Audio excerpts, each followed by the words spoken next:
I want to give all the praise, all the glory unto Yahweh, Ba'ashem, Yahushai, Ba'ashem, Ruka Kodash. Double honors goes out to the elder apostles of Great Millstone for teaching me the truth. Also want to acknowledge all the Akyam who are pushing the truth with sincerity throughout the four corners of the earth. All right. Through the Spirit, I'm going to go in on 1 Kings, the 13th chapter. It says, and basically this is dealing with in Bethel and in Dan, Jeroboam, after the split. Jeroboam, who's the king of the northern kingdom of Israel, he set up, an altar and also two calves, both in Bethel and in Dan, right, the region. And it was because he was trying to keep the customs, even though they had, the northern kingdom and southern kingdom had split. So instead of going to Jerusalem to worship, he was teaching for the northern kingdom to go to Bethel and then Dan, okay, instead of Jerusalem, like we're commended to. Like for the Passover, we would go to Jerusalem. So anyway, let me go ahead and start on 13:1. It says, and behold, there came a man of the Most High out of Judah by the word of Yahweh unto Bethel, and Jeroboam stood by the altar to burn incense. And he cried against the altar in the word of Yahweh, and said, O altar, thus saith Yahweh, behold, a child shall be born into the house of David, Josiah by name, and upon thee shall he offer the priests of the high places that burn incense upon thee, and men's bones shall be burnt upon thee. And he gave a sign the same day, saying, this is the sign which Yahweh hath spoken, behold, the altar shall be rent, and the ashes that are upon it shall be poured out. And it came to pass, when King Jeroboam heard the saying of the man of the Most High, which he had cried against the altar in Bethel, that he put forth his hand from the altar, saying, lay hold on him. And his hand, which he put forth against him, dried up, so that he could not put it in again to him. So it's talking about Jeroboam's hand, right? So let's read it. The altar was also rent, and the ashes poured out from the altar, according to the sign which the man of the Most High had given by the word of Yahweh. And the king answered and said unto the man of the Most High, entreat now the face of Yahweh thy power, and pray for me that my hand may be restored me again. And the man of the Most High besought Yahweh, and the king's hand was restored him again, and became as it was before.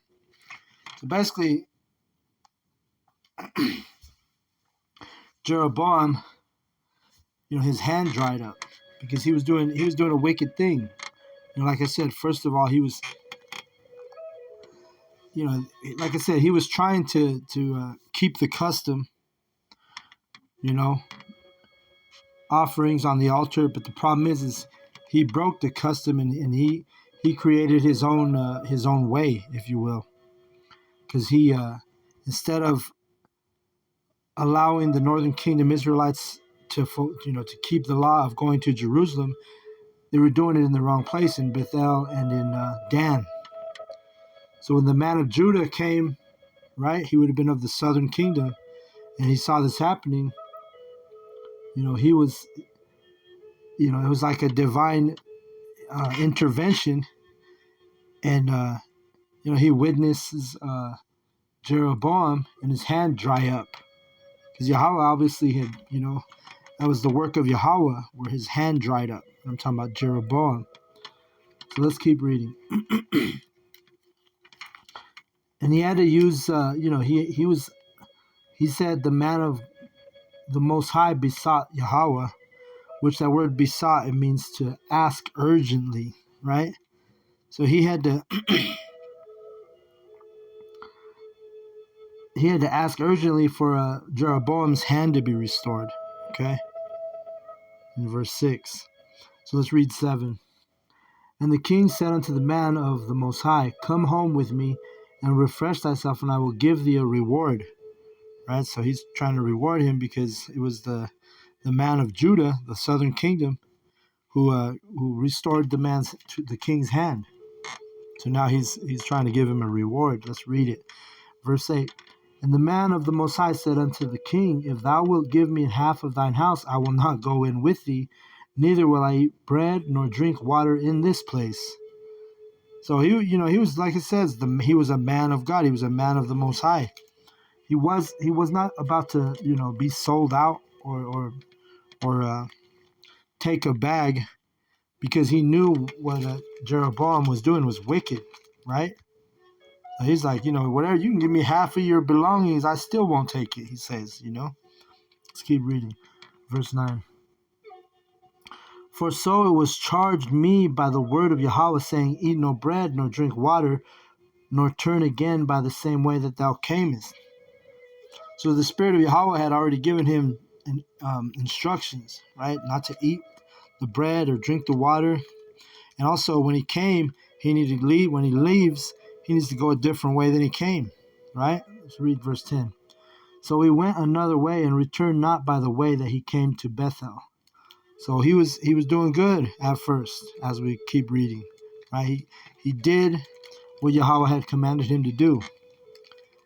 Now there dwelt an old prophet in Bethel, and his sons came and told him of all the works that the man of the Most High had done that day in Bethel. The words which he had spoken unto the king, them they told also to their father. And their father said unto them, what way went he? For his sons had seen that way the man of the Most High went, which came from Judah. So these southern kingdom Israelites, they were telling the priest and the father, their father, hey, this dude, the man of the Most High, who was a Judite. And they told him what he did for the king's hand. So they inquired about him, right? And they were asking, which way did he go? And they wanted to talk to him. So let's keep reading. 13. And he said unto his sons, saddle me the ass. So they saddled him the ass, and he rode thereon, and went after the man of the Most High, and found him sitting under an oak, in an oak tree. And he said unto him, art thou the man of the Most High that camest from Judah? And he said, I am. Then he said unto him, come home with me and eat bread. Verse 16. And he said, I may not return with thee, nor go in with thee, neither will I eat bread nor drink water with thee in this place. Right, because he remembered the commandment of Yahweh. Yahweh said, don't eat no bread, don't drink with them, right?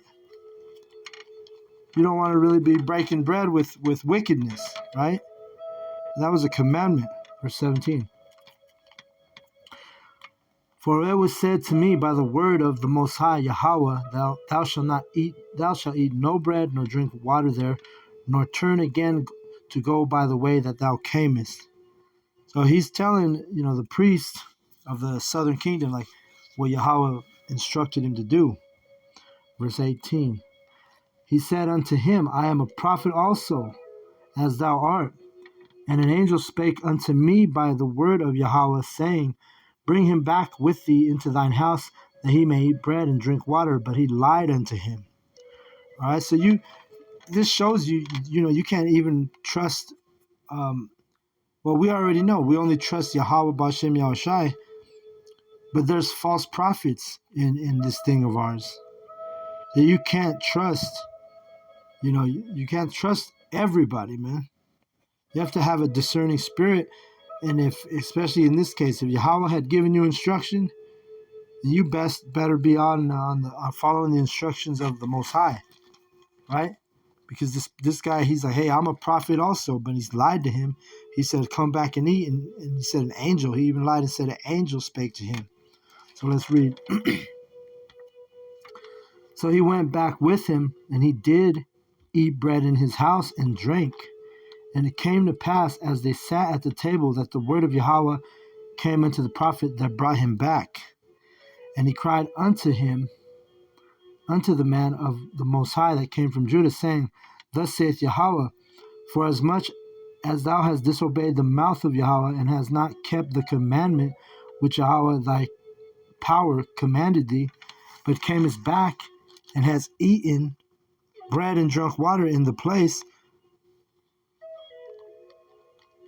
of the which Yahweh did say to thee, Eat no bread and drink no water, thy carcass shall not come unto the sepulchre of thy fathers. So now, the old prophet from the southern kingdom, now he's telling him the truth. He's like, hey, you shouldn't have listened to me. You weren't supposed to go against what Yahweh had instructed you. Basically, he tricked him, right? And now he's telling him the truth. And he's telling him basically his demise. He's gonna die, is what he's telling him, because he didn't follow the instruction of Yahweh Ba'Shem Yahushai. Verse 23.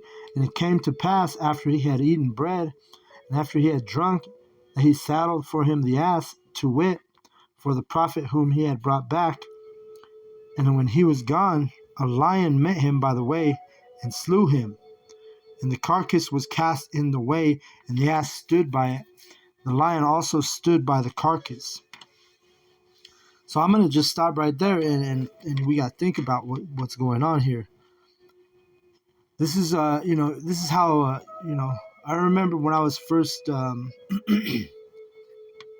deciding, or not even deciding, but when I first told one of the brothers in the camp that I wanted to teach, right? The brother sat me down. He pulled me aside. He said, listen, this is something that you can't turn back from. So he's like, he basically asked you, are you sure this is what you want to do? Because he said, I'll remember the words. I'll never forget it. He said, you basically, this is like the mob, right? Worse than the mob. This is worse than the mafia.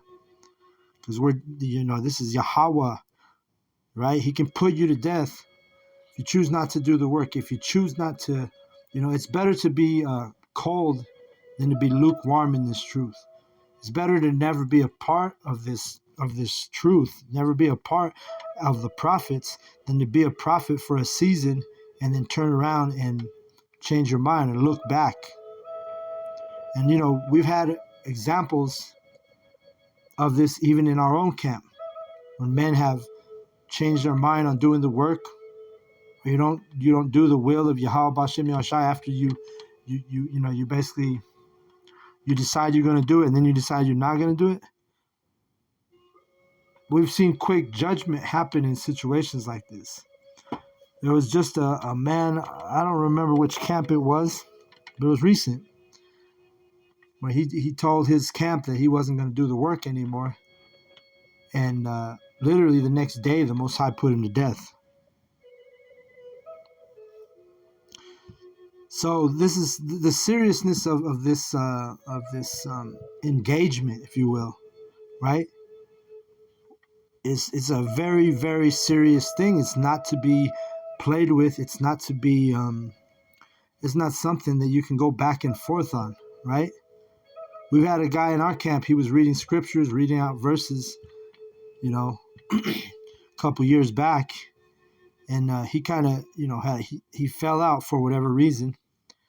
And next thing I saw in the group chat, one of the other brothers from the camp posting I don't know if it was a news article or something, where it was saying that brother that fell out, he got like 29 years in prison, and he fell out. So Yahweh gave him unto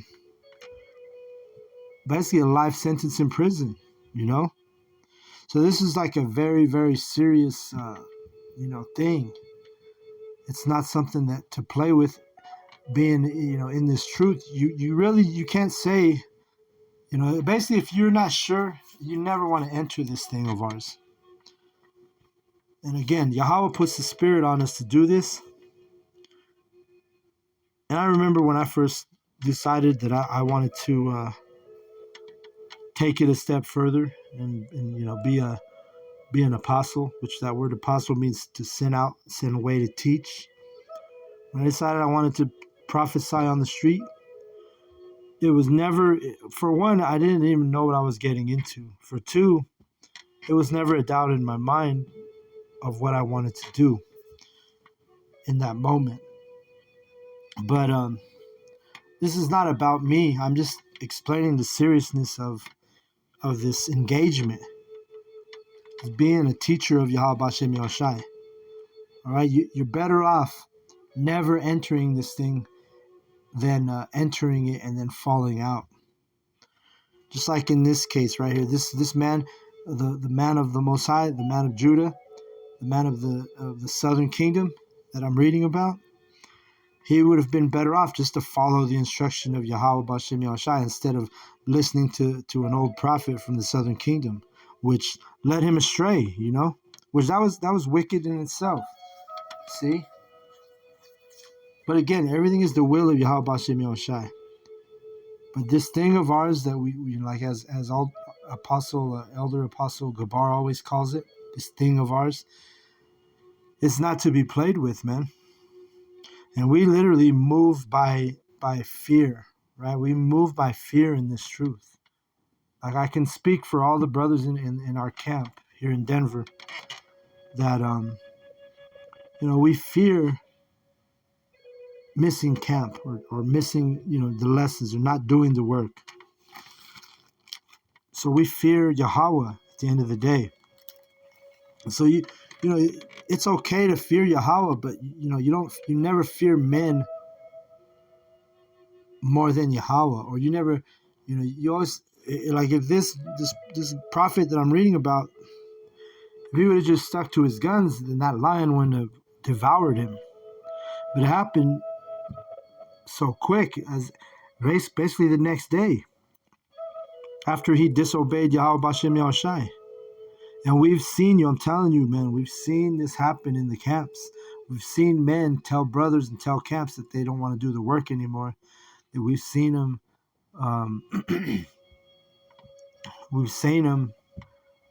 get judged harshly the minute they fall out the camp or the minute they decide they don't want to do the work. And I'm just bringing this up because this is what came to mind when I read this chapter. But I'm going to go ahead and keep reading, all right? I'll read 24 again. It says, "And when he was gone, a lion met him by the way and slew him, and his carcass was cast in the way, and the ass stood by it. The lion also stood by the carcass. And behold, men passed by and saw the carcass, cast it in the way, and the lion standing by the carcass, and they came and told it in the city where the old prophet dwelt." So people came across his body, right? "And when the prophet that brought him back from the way heard thereof, he said, It is the man of the Most High who was disobedient unto the word of Yahweh. Therefore Yahweh hath delivered him unto the lion, which hath torn him and slain him, according to the word of Yahweh which he spake unto him. And he spake to his sons, saying, Saddle me the ass. And they saddled him. And he went and found the carcass, cast it in the way, and the ass and the lion standing by the carcass. The lion had not eaten the carcass, nor torn the ass. The prophet took up the carcass of the man of the Most High and laid it upon the ass and brought it back. And the old prophet came to the city to mourn and to bury him. And he laid in his carcass in his own grave, and they mourned over him, saying, Alas, my brother. And it came to pass, after he had buried him, that he spake to his sons, saying, When I am dead, then bury me in the sepulchre wherein the man of the Most High is buried, lay my bones beside his bones. For the saying which he cried by the word of Yahweh against the altar in Bethel, and against all the houses of the high places which are in the cities of Samaria, shall surely come to pass. After this thing, Jeroboam returned not from his evil way, but made again of the lowest of the people priests of the high places. Whosoever would, he consecrated him, and he became one of the priests of the high places. And this thing became sin unto the house of Jeroboam, even to cut it off and destroy it from the face of the earth. All right? So, what it is Jeroboam was doing an evil thing because he was setting up priests and prophets basically that were not worthy to be prophets. They weren't of the tribe of Levi. You got to remember, this is right after the split. So the priests were Levites, but Jeroboam was setting up, even though they were Israelites, Jeroboam was setting up priests that were not Levites. And you have to remember, the Levites were the priests, which were of the southern kingdom. So this is why this was like a shady thing for this old prophet, basically to set up the man of the Most High from Judah to basically be put to death. You see? So you have to understand, this was before Yahushua. So after Yahushua, yes, we all became under the order of Melchizedek, priests under the order of Melchizedek, which is, now the whole nation we have a nation of priests, right? It's not just the Levites, but this is prior to Yahushua. So this just shows you the wickedness. For one, they were doing the custom, keeping the custom not in Jerusalem, but they were in Bethel and in Dan, when they were supposed to be observing the Passovers in Jerusalem, right? And also, they were using men who were not of the tribe of Levi, because the Levites weren't part of the northern kingdom. So there was a wicked thing for Jeroboam to appoint priests in the northern kingdom, because there were no Levites of the northern kingdom. They weren't fit to be priests. And this is why this evil happened. This is why this wickedness happened. And through the Spirit, this is just the lesson that I brought out. I hope it was edifying today. So I'm going to go ahead and close out. With that, I want to give all the praise, all the glory, all the honor unto Yahweh, Bahashim, Yahushai, Bahashim, Rakakodash. Double honors goes out to the elder apostles of Great Millstone for teaching me the truth. Also, one acknowledge all the Akim who are pushing the truth with sincerity throughout the four corners of the earth. And Shalom to the elect.